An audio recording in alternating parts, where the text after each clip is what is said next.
The History of Legislation in Kansas by Anna M. Foy, Topeka, Kansas. On Monday, January 28, 1911, the following chiropractors of Kansas met in the offices of Drs. A.C. and Anna M. Foy, 716 Kansas Avenue, Topeka, Kansas, for the purpose of organizing a state chiropractic association, the purpose of which was to promote freedom and protection to chiropractors and the science of chiropractic.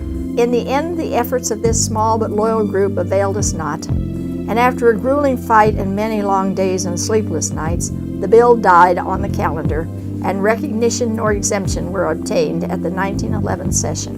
In 1913, we gathered in greater strength in Topeka again, and after many setbacks, tricks of the opposition to kill, offers to compromise by giving us one member on a medical board of 7 members, which we felt we would be rather lonesome, as one member expressed it, and which offer was refused.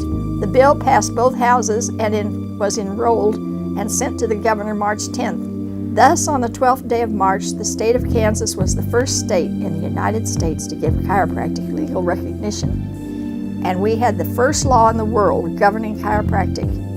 This brings us to date in the many stormy pathways which chiropractors has trod in an effort to maintain its freedom and the right to progress along its own line of service to the public, many millions of whom demand the privilege of seeking the application of the principles of the great science chiropractic during illness. It is to be devoutly hoped that this privilege will never succumb to monopoly.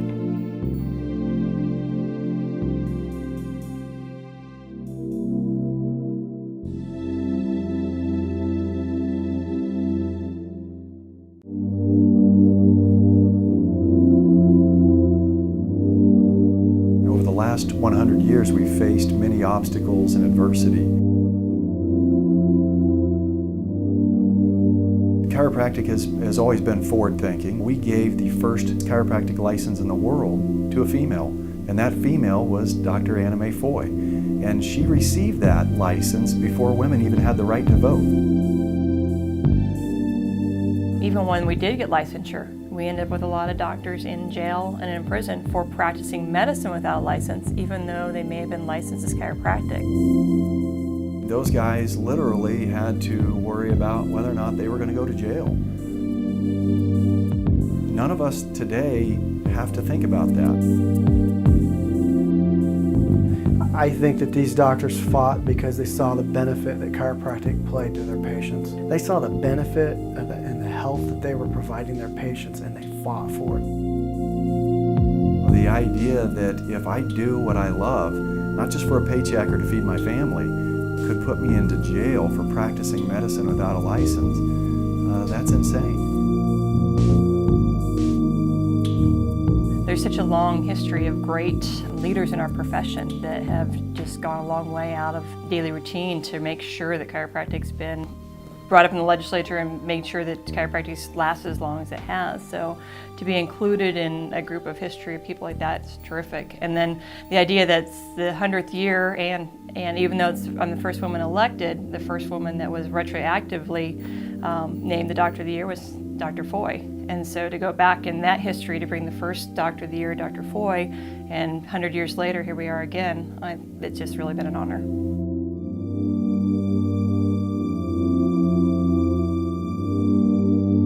And I don't think that the younger generation, including myself, fully grasp the concept of that when it comes to what they were giving up or what they were putting on the line to be able to practice chiropractic and something they believed in.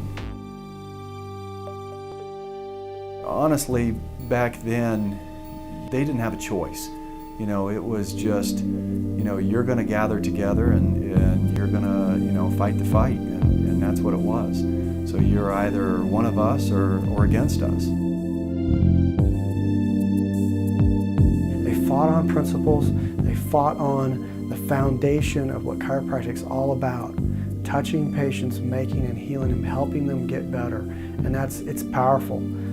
It's more powerful than money or anything else. These people, I understand what they fought for. They fought for the right of the patient, And that's what we've got to do. We've got to fight for those people out there that can be most affected by and through chiropractic.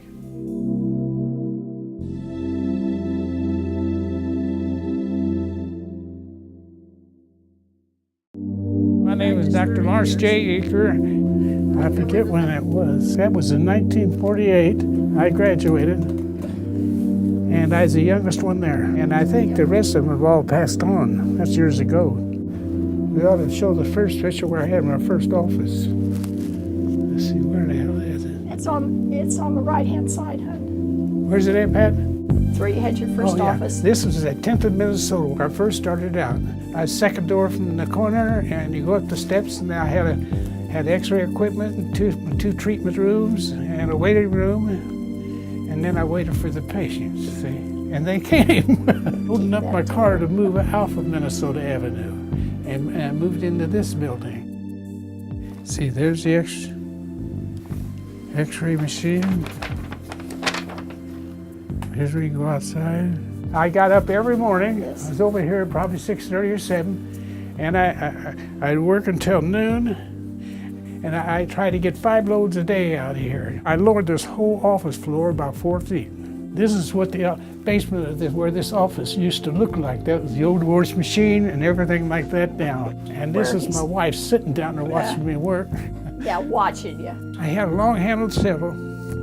And you know how they're round on the bottom like this? I got one over next door. It's not round anymore. It's the other way. I wore the shovel out.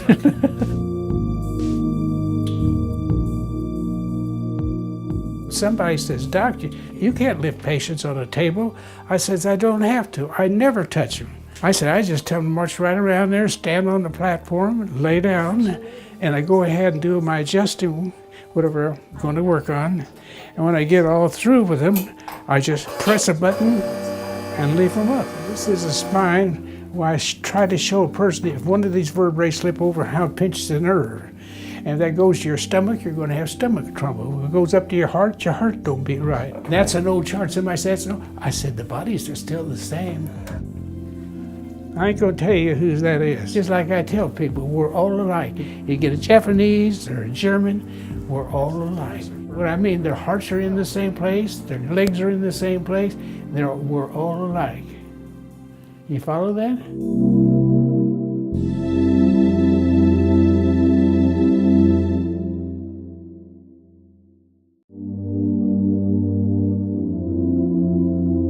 All doctors should support their profession. And with that, the association benefits all chiropractors, whether you're a member or non-member. Chiropractic is unique in our profession because we go out there on our own. As we can tell by the recent events over the last even decade or so, that chiropractors coming together in unity have gathered us so much more in advancements of inclusion in so many different realms rather than the separation that we've seen in the past. What a lot of doctors I don't think realize is that every day we're watching the legislation, we're making sure we're protecting their rights. So whether they're paying dues or not, we're still working for them. But we need those dues. We also need good active doctors to participate in the process. You may not know your legislator. We do. If you do know your legislator, you may not know how they voted for chiropractic. We do. In essence, we have a multitude of doctors across the state working for free to help you gain benefits in the state. We found out that we can't do what we need to do separate from one another. We need all of us. Because we are a minority profession. And so therefore we really need to have all of our numbers to be able to combat when we're brought up against other things, other professions that may not want to see us as primary care. We need to have the whole profession fighting together. On a national level, and since I play a part in national associations, I get complimented a lot on the Kansas Chiropractic Association. When I'm outside the state, people respect our state. They respect what we've done and they respect how we're dedicated to the profession. And it's something that if you're a doctor in the state of Kansas, you should be proud of. You know, in Kansas, the Kansas Chiropractic Association is the only group in Kansas that has a hired lobbyist. And so that's very important when you come to think about turning the field around. So if you're going to get in the boxing ring, at least take a boxer with you.